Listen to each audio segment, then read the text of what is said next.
A blistering new report out. More Americans texting while driving than any other country in the world, texting to their own destruction. But tonight here, it's not the only technology that can lead to danger behind the wheel. That's right. Even when you think you're in good hands, like with a GPS. It gets you where you're going, right? Well, not always. Jay Shadler hit the road to retrace a journey that was quite literally hell on wheels for one family. Lost in the hottest place on Earth, and the very thing they were counting on to save them didn't. Their GPS. On a dark desert highway, cool wind in my hair. Inside the little gray Hyundai, sailing along with Hotel California playing on the radio, is Donna Cooper. Donna, her daughter Gina, and their friend Jenny Ling, visiting from Hong Kong, are on a day trip to an old mansion turned tourist museum in Death Valley. I had never been to Scotty's Castle. I've been saying for years I'd like to go, and I never went. You know, it's a nice day trip. They recently returned to Death Valley to relive their memories. What was the day like? Beautiful, gorgeous, hot. So it was a good day to take a trip. Yeah. Turn left on California 190. Also along for the ride, Donna's trusty GPS, nicknamed Nell. I named her after my mother, who was always telling me how to do things and where to go. That's perfect. Their other, more ominous traveling companion today is the weather. Outside their climate-controlled car, nature is in control. Death Valley's staggering beauty is matched by its deadly heat. It's the hottest place on Earth. On this day, the temperature will reach 121 degrees. Park rangers know what that can mean. And for somebody stuck in the backcountry without water, they will begin becoming disoriented and dehydrated. Kidneys will start to shut down. Your blood starts to thicken, stroke, coma, and death. But all that could not be further from the minds of Donna and the girls. What did you take in terms of provision? We took some food, some water. It's more than enough for a day trip. Their decision to visit that popular tourist museum was so spur of the moment, no one knew that they were going, not even Donna's husband, Roger. He's in Florida, tending to their other daughter, Sky, who is undergoing gallbladder surgery. Did she mention that she was going to go out to Death Valley? No, but she did tell me to have Sky call her when she came out of the hospital, just to find out how she was, to make sure she was okay. At 1 o'clock, the women arrive at the museum, and 2 hours later, on their way out, Donna stops at the gift shop to buy Gina a t-shirt. She swipes her credit card, and they set off for home. We just headed on the road the same way we came. Except for one small, fateful detour.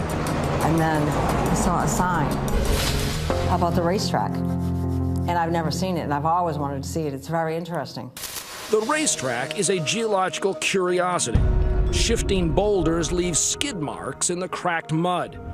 But to get there, you need to go off the paved highway onto jagged back roads. We drove for like 10 miles, I would say, and never saw the racetrack, never really saw anything.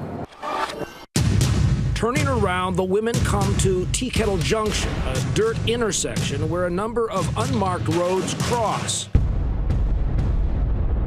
Here is where their day trip begins to turn into a very bad trip. At the end of that 10 miles, we weren't back where we began. That's when I said, well, we went the wrong way. Let's put the GPS on and get back on the right road. Drive 0.8 miles to dirt road, on left. Nell begins dispatching directions with the confidence of a digital brain. Drive 0.2 miles to intersection, on right. I'm kind of like getting aggravated with Nell because she was like taking us nowhere.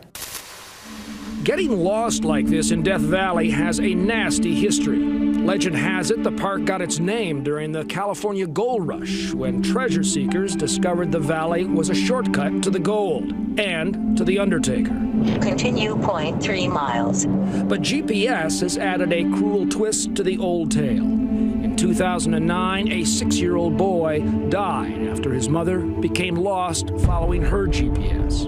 As I learned more about that case, I found out that they went down a road that no longer existed Ranger Charlie Callahan says growing numbers of visitors to these remote areas are being put at risk by devices with directions that are misleading or plain wrong. If you're asking to go home, but if you're not saying lead me to the closest paved road, just the shortest route, that GPS could lead you, through 100 miles of dirt road before you reach the paved road. Though Charlie's been working with GPS manufacturers to improve their databases, a quick test we performed confirmed there are still major problems, either because of outdated maps or a device that hasn't been updated. Continue 0.6 miles, then turn right on Golden Canyon Road. For example, the directions to Golden Canyon Road couldn't be clearer. Seems pretty straightforward. This is a good paved highway. Turn right on Golden Canyon Road. But where the GPS says there's a road, I don't see a road. what we have here is a canyon wall. Oh, definitely. I mean, the road used to go at least a mile in here, but that washed out in 1976 in a flash flood. So this road has not existed for 35 years. Whether something like this is happening to Donna and the girls is unclear.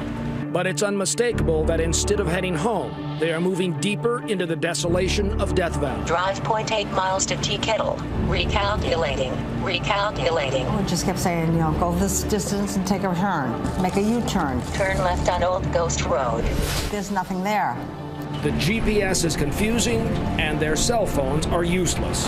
Back in Florida, Roger and Sky's calls aren't being answered. Sky tried to call her and just got voicemail. And it was a minor concern. It wasn't a major concern at that point. It should have been. Death Valley's vast, featureless landscape is disorienting the women. There's no landmarks. There's no people. There's no houses. There's no cars. There's no animals. We didn't even see an ant. The temperature is now peaking at 121, and their provisions are vanishing. A half bottle of water left and a quarter tank of gas. And then, in the middle of all this immense emptiness, a curious sign of hope. Right out of the clear blue sky, there's this row of mailboxes. Mailboxes. There's not a soul. There's not any sign of civilization. So I got out, opened them, and one of the mailboxes, there's a piece of yellow paper saying that, "Sorry, we have missed you. Come by again. We were under the big tree," whatever big tree means. Whatever its meaning, it's lost on the lost. So we put it back in the mailbox, and we kept going.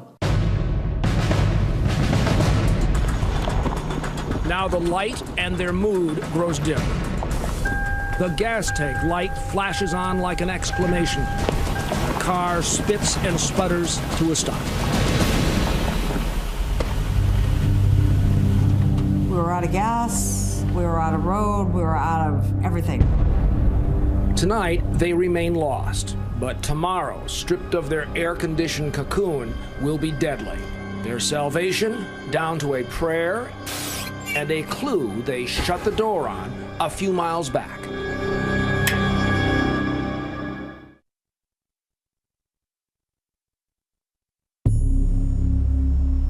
When you're lost or stranded, sunrise is normally a welcome sight. But not in Death Valley. Not in July. Weather forecast for today, mostly sunny, high near 121.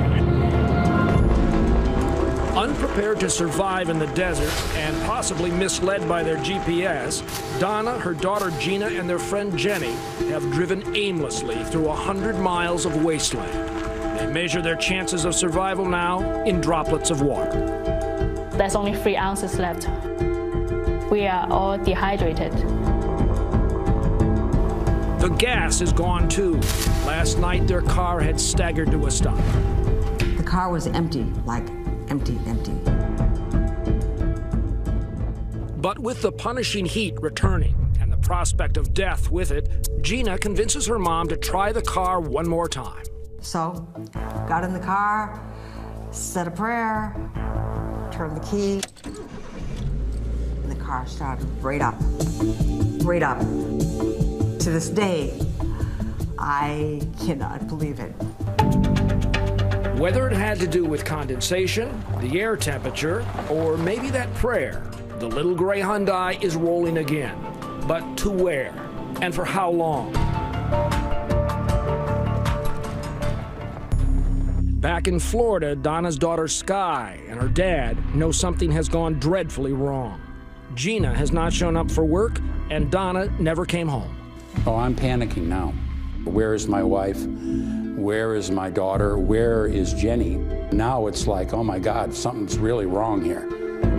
They notify authorities in Nevada and California. We'll have CHP clear that as well. California Highway Patrol chopper pilots Tyler Johns and Scott Steele lift off from their base 200 miles south of Death Valley. 3.5 million acres, almost 1,000 miles of backcountry roads. Our search area is daunting. Still UTO, continuing east. I copy that. Still, the searchers have one small clue, given to them by Donna's daughter, Sky, back in Florida. Running a check on Donna's credit card accounts, she sees her mom made a purchase the day before. That T-shirt at Scotty's Castle. It's an unexpected break, but the inferno that is Death Valley is huge and unforgiving. But then, on the burning horizon, the women seem to see a tiny patch of green, recalling for them that strange note they found in the mailbox yesterday. We're under the big trees, it said. Leaving their car, risking the exposure, they stagger back from the road. It's not a mirage. There is a screen porch and 3 trailers. It was like heaven. This paradise has a curious collection of camping trailers, locked and abandoned during these hot months, and even a little dirty well water to share. What does it taste like? Hose. Hot hose. It was hot. But as night falls again, they wonder if they have now only postponed the inevitable. I was like, I don't want to die here. Nobody's ever going to find us. As the third day begins, even the searchers are growing doubtful. Yeah, let's bring it down to about 500. If we don't find them that day, we were pretty sure that they would be dead. And our next mission up to the park would be a body recovery. For 6 hours, the choppers sweep the skies. Though they are running low on fuel, pilots Johns and Steele decide they will check one last remote corner of the park. Kind of northbound up in Saline Valley. Saline Valley, which is, in my experience, the most remote part of the park.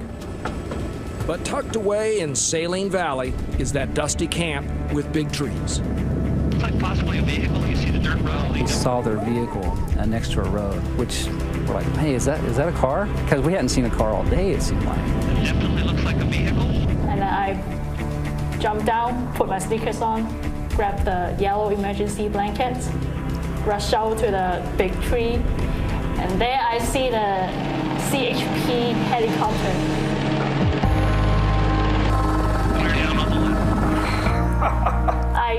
I waved that blanket.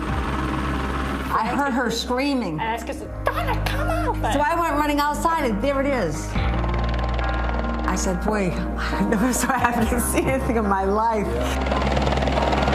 I cried. I saw the helicopter and I started crying. I have visual. I have visual. Got a phone call from the California Highway Patrol. They've been found.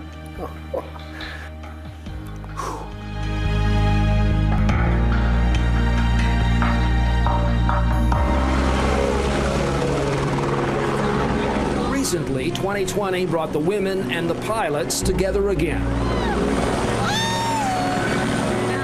The reunion almost felt like being rescued all over. I never thought we would see them again. Oh, this is wonderful. Oh, my God. Hello! Oh, my gosh. How are you?